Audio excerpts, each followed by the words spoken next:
two of baseball's most iconic and most controversial art legends finally get their shot at immortality. Pete Rose, Shoeless Joe Jackson, once banned, now eligible for the Hall of Fame. Last week, Major League Baseball made a stunning announcement, and fans across generations are asking, why now?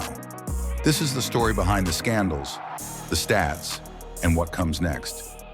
Before we get into it, hit that like button and subscribe, because this is a story every baseball fan needs to hear. On Tuesday, MLB Commissioner Rob Manfred reinstated 17 players, including Pete Rose and Shoeless Joe Jackson, reversing nearly a century of bans. Under this new policy, permanent ineligibility now expires upon death. That means both Rose and Jackson are officially eligible for induction into the Hall of Fame. But how did we get here? Let's start with Joe Jackson, one of the 8 Chicago White Sox players accused in the 1919 Black Sox Scandal. Jackson allegedly accepted $5,000 to help throw the World Series, yet he hit .375, smashed the only home run of the series, and had 0 errors. Despite his performance, the scandal led to his lifetime ban in 1921 by baseball's first commissioner, Kennesaw Mountain Landis. The all-time hits leader, with a mind-blowing 4,256 hits, was banned in 1989 for betting on games involving his own team while managing the Cincinnati Reds. Rose accepted a permanent ban, which remained for over 30 years. And while the numbers say Hall of Famer, the shadow of gambling and off-field controversies kept him locked out. Shoeless Joe's career average, all-time great .356, 4th best in MLB history. He wasn't just a bat, he was artistry at the plate.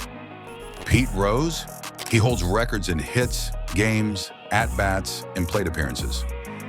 A 3-time World Series champ, 1973 MVP, 17-time All-Star, and 1980 World Series MVP. Forget the controversy for a second. These are first ballot numbers. But Hall of Fame voting isn't just about stats.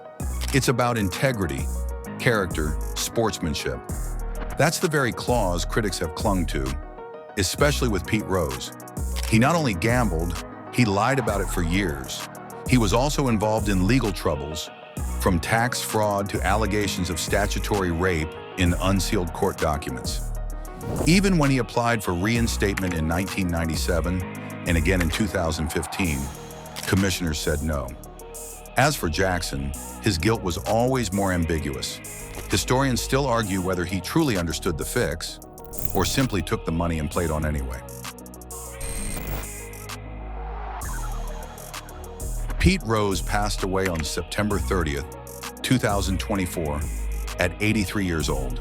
His daughter and attorney met with Commissioner Rob Manfred in December. By May, Rose, along with Jackson and others, had been reinstated. The policy shift means permanent bans now lift upon death, a compromise between forgiveness and deterrence. As Manfred put it, we still need to protect the integrity of the game, but death is where punishment ends. Trump's involvement in the Pete Rose case. Earlier this year, U.S. President Donald Trump announced his intention to posthumously pardon Pete Rose. In a social media post on February 28th, Trump wrote, "Over the next few weeks, I will be signing a complete pardon of Pete Rose, who shouldn't have been gambling on baseball, but only bet on his team winning."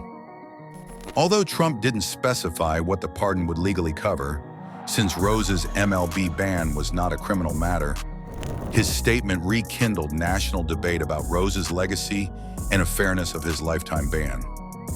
Behind the scenes, Trump had reportedly discussed Rose's situation with Commissioner Rob Manfred during an April meeting. While details of their conversation have not been publicly disclosed, sources told ESPN that the two spoke again by phone in May.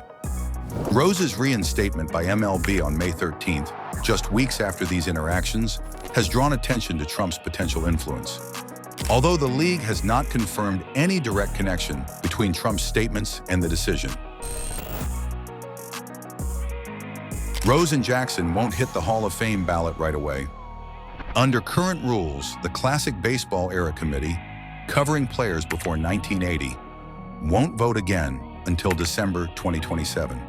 That's the earliest they could be inducted. So the wait continues, but for the first time in decades, the doors open. So here's the big question. Should Pete Rose and Shoeless Joe Jackson be in the Hall of Fame? If we're going by numbers, it's a yes. If we're judging by integrity, it gets murky. Some argue that the Hall is a museum of greatness, not sainthood. Others believe opening that door sends the wrong message. The debate is alive again. And now finally it matters. Pete Rose, Shoeless Joe Jackson, two titans of the game, haunted by scandal, now standing at the gates of Cooperstown. What do you think? Should they be inducted, or should their past still define their future? Drop your thoughts in the comments.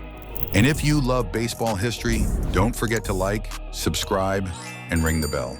More stories coming soon.